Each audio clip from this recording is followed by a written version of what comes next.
안녕하세요. 고태산TV의 고태산입니다. 오늘 홍준표 국회의원의 시원한 이 더운 날씨에 시원한 얘기 한마디 했습니다.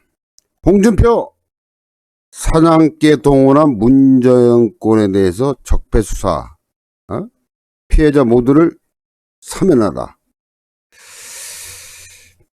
대선 출마를 선언한 홍준표 국민의힘 의원이 문재인 정부 출범 당시 이른바 적폐 수사는 청부 정치 수사에 불과하다고 거세게 비판하며 수감된 인사들을 모두 사면해라 이렇게 촉구를 했습니다. 근데 이렇게 보니까 우리가 이제 쉽게 이제 잊어먹잖아요. 문정권 당시에 출범하고 나서 지금 4년 몇 개월 동안 거기에서 돌아가신 분들, 적폐로 몰려서 돌아가신 분들이 꽤 있습니다. 찾아보니까 우선 이제 첫 번째가 이제 마약 수사하던 경찰이 이제 의무사였죠. 요거는 이제 버닝썬 때문에 했는데 이제 의문의 죽음이죠. 의문의 죽음.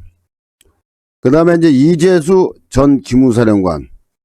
말 그대로 그냥 적폐 청산의 미명 아래 투신 자살했습니다. 여러분도 이제 이런 기억이 조금 나라고 제가 이렇게 홍준표 의원이 얘기한 대로 그 문정권 시작해서 보복으로 가는 사람들, 보복으로 자살한 분들도 있고 또 감방에 간 사람도 있습니다. 이제 조진래 전 변호사 국회의원도 이제 자살했죠. 이 사람도 적폐천상입니다. 그다음에 이제 변창훈 씨라고 이제 검사인데 이분도 자살을 했어. 적폐 이것도 마찬가지로 적폐 청산의 미명 아래 표적 수사를 한 거지. 표적 수사. 그다음에 이제 이게 의무사가 많은데 이런 것도 가면 의무사가 많아요. 이낙연 대표 부실장 이 사람도 극단적으로 이렇게 극단적 선택으로 해서 숨졌지. 이게 이렇게 왜 갑자기 이렇게 죽는지 이것도 의구심이 많이 들어가는 거예요. 이제 여당 쪽에 이제 그때 당시에 대표실 부실장이었는데 이분도 그렇고. 그다음에 윤미향 때문에 정의연에 재판 담당했던 판사도 화장실에서 의무사했죠. 그 다음에 이제 중국에서 들어오는 우한폐렴 담당 법무부 직원, 이분도 이제 한강에서 투신해가지고 자살했는데, 이외에 이제 너무 많으니까, 그냥 간단하게 5만 얘기하겠습니다. 이외에 이제 9건, 10건, 한 20건이 돼요. 사실 또 노희찬 씨도 사실 그렇지 않습니까? 노희찬 정의당 그쪽에 있는 사람도, 드루킹 때문에 드루킹 증인으로 나오다가 당시 정치 자금으로 3천만 원인가? 얼마 받아가지고. 원래 깨끗하다고 야당 쪽에서는 깨끗한 인물이라고 했는데, 그때 온 국민들이 충격적으로 받아들였죠. 이런 사람도 아마 보면 이렇게 갑니다. 참 이런 거 보면 참 의문의 죽음도 있고 또 자기를 떳떳하다 해서 죽음으로 했을까요? 또 그런 여러 가지 죽음이 있습니다. 참 씁쓸한 얘기죠. 씁쓸한 이 정치 보면은 쓸쓸한 죽음이 많습니다. 권력이 뭔지 또 정치, 권력, 돈 이거죠 뭐. 자, 홍 의원은 26일 자신의 페이스북에 문재인 정권의 출범의 정당성은 드루킹과 김경수의 여론조작 사건으로 크게 훼손이 됐다며, 아울러 출범 당시 이른바 적폐 수사로 이명박 박근혜 정권의 인사들 그 중에 200명이 구속되고 5명이 수사 도중에 자살을 했어요. 말 그대로 미증유의 비극이 있었다고 말문을 했다. 이건 여기에는 이재수 전 기무사 사령관도 포함이 됐겠죠. 그러니까 이런 사람들이 훌륭한 분들 참 죽음으로써 군인은 이재수도 그렇지만 그 군인은 명예잖아요, 명예. 오로지 국가하고 국민만 생각하는 사람인데 이렇게 그냥 참 훌륭한 분들이 말없이 그냥 억울한 누명 쓰고 수사 도중에 그냥 자살을 한 겁니다. 이어 당시 검찰은 헌법과 법률에 의한 수사였다고 강변하지만 그것은 헌법과 법률에 의한 수사가 아니라 권력의 요구에 의한 청부 정치 수사였다. 아주 포악한 수사였고 법의 이름을 빌려서 권력 주구 검찰이었다고 그날을 날을 세웠다. 이 홍준표 씨가 이런 얘기를 했습니다. 아주 그러니까 홍준표 씨는 말 그대로 얘기하잖아요. 자기가 잘못했으면 잘못했다는 걸 바로바로 시인하고 진실은 꼭 파헤쳐가지고 국민들한테 이렇게 알리고 자기가 할 얘기는 쫙쫙 해요. 어떤 칼과 총이 들어와도 이렇게 하는 사람입니다. 홍준표 의원이. 누가 그런 얘기 하겠습니까? 그런 얘기 하는 사람, 올바르게 홍준표 씨, 국회의원처럼 얘기하는 사람이 대한민국에 없을걸요? 근데 이렇게 올바른 얘기하고 진실을 얘기고, 진정성 있게 얘기해도 사람들은 그냥 막말이라고 생각합니다. 막말. 이거 생각이 좀 강해서 그렇지, 얘기하는 게 강해서 그렇지, 사실은 그 말 언어 자체에서는 강해서 그렇지 막말이 아니거든. 근데 받아들일 때 사람들이 강하게 받아들여서 그 막말로 비치는 것 같습니다. 자, 그는 복수와 보복의 일념으로 사냥개를 동원해 반대편 인사들을 무차별 잡아가던 이른바 적폐수사는 이제 국민의 이름으로 비판받아야 된다. 응? 그걸 원상 회복할 마지막 기회가 이번 8.15 대사면이라고 말했다. 8.15 때 과연 그때 좀 이 박근혜 대통령부터 이명박 대통령까지 이렇게 해야 되는데 과연 여권에서 이게 생각을 또 장고를 때려가지고 또 아주 말 그대로 이렇게 나오면 또 자기들도 또 멋쩍잖아요. 그러니까 이게 또 8.15 지나서 또 할지도 몰라. 이게 문제가 많습니다. 이게 박근혜 이명박이 8.15 사면에 나와서 좀 이렇게 야당 쪽에 많은 도움을 줬으면 하는 바람인데 과연 나와서 어떠한 발언을 할지 박근혜 대통령이나 이명박 대통령이나 물론 자기들 집어넣기 때문에 또 보복성이라고 정치 보복이라고 얘기 또 하게 되면 또 이상한 얘기 오고 가니까 아무튼 올바른 대통령 두 분이니까 야당 쪽에 좀 많은 힘을 실어줬으면 하는 바람입니다. 이거 또 나오네. 그러면서 야권 갈라치기 선별 사면이 아닌 적폐 수사의 피해자 모두를 사면하는 대화합 사면을 하시라. 주도권을 아직 가지고 있을 때, 주도권을 자기네가 힘이, 권력이 아직까지 있을 때, 대사면을 하시라며, 그렇지 않으면 후회할 날이 올 것이다. 당연하죠. 올 날이 오죠. 반드시 온다고, 이거. 그게 이제 앞으로 오는데도 자기도 준비하면은 까짓 배짱으로 또 내밀어 봐야 자기들 이제 나중에 또 들어가는 건 뻔한 일이고, 근데 거기서 이제 표적 수사라든지 정치 보복이라든지 만약에 들어가게 되면 또 그런 얘기가 나올 거예요. 자, 이어서 윤석열 전 검찰총장 하루 만에 후원금이 19억. 첫날 기준에서 이재명이 2배죠. 이재명하고 2배입니다. 19억 한 5천만 원 정도. 그 잔액은 얘기 안 하고 간단하게 이제 억으로 가니까 19억. 그래서 이제 첫날 기준에서 이재명의 2배가 된다. 윤석열 전 검찰총장이 후원금 모집 첫날 19억이 넘는 금액을 모금한 걸로 알려졌다. 이는 첫날 9억 원을 모금한 이재명 경기도지사에 비해 2배가 넘는 금액이다. 근데 이재명 씨하고 비교가 되겠습니까? 이재명 얘기가 나와서 그런데 참 우리나라 대한민국 국민들이 과연 나중에 이재명이가 또 어리버리해가지고 이 대통령 되면 이거 저는 아예 이 저 대한민국 떠날랍니다. 일단은 저 외국 가서 살다가 5년 넘어서 다시 들어오는 한이 있더라도 이재명이가 이게 그렇게 된다면 이것도 이제 가상이지만 우리나라의 청소년들과 또 초등학생들이 나중에 그 진실을 알게 될 거라고요. 그러면 뭐 형을 강제 입원한 것도 있지만은 쌍욕 대통령이란 그 앞자가 갑니다. 쌍욕 대통령. 우리나라 대한민국 뭐 이렇게 해가지고 이재명이가 되면은. 근데 이재명 경기도지사가 뭐 9억 원이 넘는 금액이다 그러지만 윤석열 그 같은 조건하에 19억하고는 안 되나 봐요. 이게 이재명이야 뭐 사람들이 후원하겠습니까? 정신모금을. 물론 또 20, 30대 애들 아니면 또 측근들이 뭐 많이 내겠죠. 많이 내가지고 이렇게 9억을 댔는데 여기서도 보면 윤석열 지지도가 꽤 높다는 것을 국민들이 알 것입니다.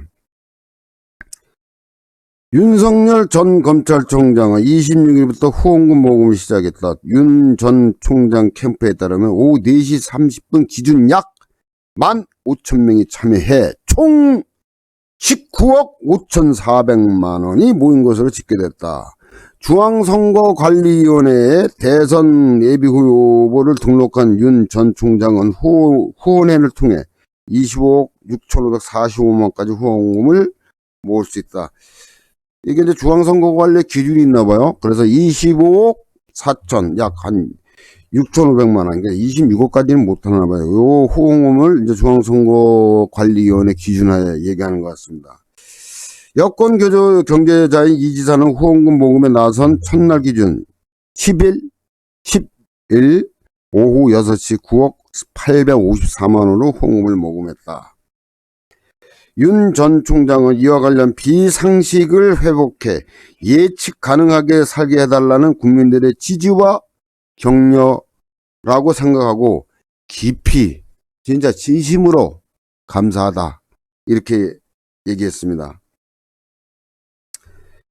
이어서 이제 윤 전 총장은 이날 8월의 입당설과 관련해서는 시간을 기다려 주시면 결론을 내겠다고 이준석이하고 생맥주 한잔 마시면서 얘기를 했는데 그때 뭐 이준석이가 뭐 8월에 입당 안 하니까 윤석열 전 검찰총장은 좀 기다려봐라. 그리고 좀 지켜봐 달라. 이렇게 얘기했답니다. 근데 이 얘기가 또 이제 술이 취했나 이준석이 또 가가지고 8월에 들어온다고 뭐 초에 들어온다고 이러는 그런 얘기 자꾸만. 그러니까 두 분 만나서 그러다 보면 국민들한테 신뢰를 그러니까 급한 게 이준석이야. 왜 이렇게 하는지 몰라. 이준석. 이게 연륜과 이 경륜과 이 또 여러 가지 정치에 아직까지 햇병을 내는 게 이게 나타납니다. 윤석열 전 총장이 좀 기다려달라. 또 지켜봐달라. 내가 알아서 들어가겠다. 얘기를 했는데도 불구하고 그걸 또 기자들한테 뭐 8월 초에 입당한다고 이런 얘기는 안 하는 게 이준석 씨도, 옳지 않은 것 같습니다. 당 밖에 머물며 야권 단일화 메시지를 냈던 윤 전 총장이 국민의힘 경선에 참여하겠다는 뜻으로 읽힌다. 이게 국민의힘에 입당하는 게 늦지 않게 자기가 결정한다고 윤석열 전 검찰총장이 이야기를 했습니다. 했으니까 그 이준석 당대표도 자꾸만 서두르지 말아요. 서두르는 이유가 뭡니까? 서두르는 이유가 사실 국민의힘에 무슨 없잖아. 인물이 없으니까 자꾸만 또 윤석열이가 또 빠져나갈까봐 걱정되는 거죠. 이준석 대표는. 이게 조바심 나는 거야. 이러다가 괜히 또 딴 데 갈까봐. 전번에도 얘기했지만 괜히 또 신당 창당해가지고 바로 그냥 국민의힘에 있는 저 중진 의원들하고 초선 의원들 다 뺏어갈까봐 걱정돼서 그렇죠? 그런 것 같아요. 윤석열 총장은 이날 서울시청에서 국민의힘 소속 오세훈 서울시장과 회동을 했어요. 그래서 국민의힘 8월 입당설과 관련해 제가 갈 길에 대해 늦지 않게 결론을 내리고 국민께 발표하겠다고 얘기하는데도 이렇게 해서 자기가 제가 갈 길에 대해서 늦지 않게 결론을 내리고 국민께 발표하겠다고 말씀드렸다고 자기 입장 표명을 이렇게 이준석 당대표한테 얘기했는데, 이게 끝나고 나서 딴 얘기 또 하면은 잠깐 신뢰도가, 윤석열 씨는 아니다고 또 다시 얘기했지만, 신뢰도가 이게 국민들이 뭐라고 신뢰도를 느끼겠습니까? 국민들이. 그러니까 이준석 잠깐만 그러지 마세요. 이준석이 이렇게 되면 나중에 김종인 비상대책위원장 그하고 비슷하면 이분하고 비슷하게 가면 안 돼요. 잠깐만 실망시키지 말아요, 국민들한테. 서울중앙지검장 시절 2017년 대선 드루킹 댓글 조작 사건을 방치했다는 일부 야권 주자들의 비판에는 강하게 반발했다. 윤석열 씨가 그렇게 얘기했습니다. 앞서 홍준표 국민의힘 의원은 지난 22일 윤 전 총장을 겨냥해 당시 적폐 수사로 승승장구하셨던 분이 지금 와서 그 사건 판결을 두고 정통성 없는 정부라고 문재인 정권을 비난하는 것은 참 어이없는 일이라고 비난한 바 있다. 저는 이 유튜브 하면서요, 구독자 여러분한테 어떤 오해를 하지 마십시오. 저는 홍준표 씨를 제일 존경하고 같이 그래도 야권 후보 대선 주자로 가는 윤석열 씨도 그렇게 비판해서는 안 된다. 그래서 앞전에도 수차례 제가 말씀드렸습니다. 두 분이서 좋은 방향으로 해서 견제하면서 서로가 상대방 비방하지 말고 옹호하지 말고, 정정당당히 해서 해도 대선 후보자가 예를 들어서 홍준표 씨가 되면 옆에서 단일화 해가지고 윤석열 씨가 밀어주고 그러면 얼마나 보기 좋습니까? 저쪽 여권처럼 서로 싸우지 말고 서로가 서로 흠집 내고 서로 깎아내린다 그래서 그게 과연 국민들이 그쪽으로 가겠습니까? 그리고 이슈가 되지 않는 진짜 강하게 정확한 증거 자료가 있어가지고 상대방 후보를 얘기한다면 모르지만 걔는 하찮은 걸로 해가지고 그런 거 얘기해봐야 국민들이 공감도 안 하지만 공분도 안 합니다. 그래서 이제 두 분을 존경한 나머지 제가 이렇게 얘기했기 때문에 고태산 TV는 고태산이 아마 이쪽도 아니고 저쪽도 아니고 그러지만 저는 야쪽입니다. 야쪽에서 하기 때문에 분명히 밝혀두지만 이렇게 중도는 없습니다. 중도. 좌우, 난 전부 우입니다. 그러니까 또 중도라는 사람들 표현하는 거 보면 그 중도라는 사실 단어 자체도 없는데 그 사람들도 중도를 얘기한다 그래서 선거 가면 좌를 뽑든지 우를 뽑든지 할 거 아닙니까? 거기 중도표가 있어요? 아니잖아요. 중도라는 게 얘기하는 사람들은 이해가 안 가요. 자, 이어서 윤 전 총장은 터무니없는 얘기라며 중앙지검에서 압수수색 영장을 청구해 드루킹과 공범들의 수사를 진행해 나갔고 거기에 털을 잡아 특검이 지정됐고 저희도 인적 물적 지원을 아끼지 않았기 때문에 무슨 근거로 그런 얘기를 하는지 이해가 안 된다고 반박했습니다.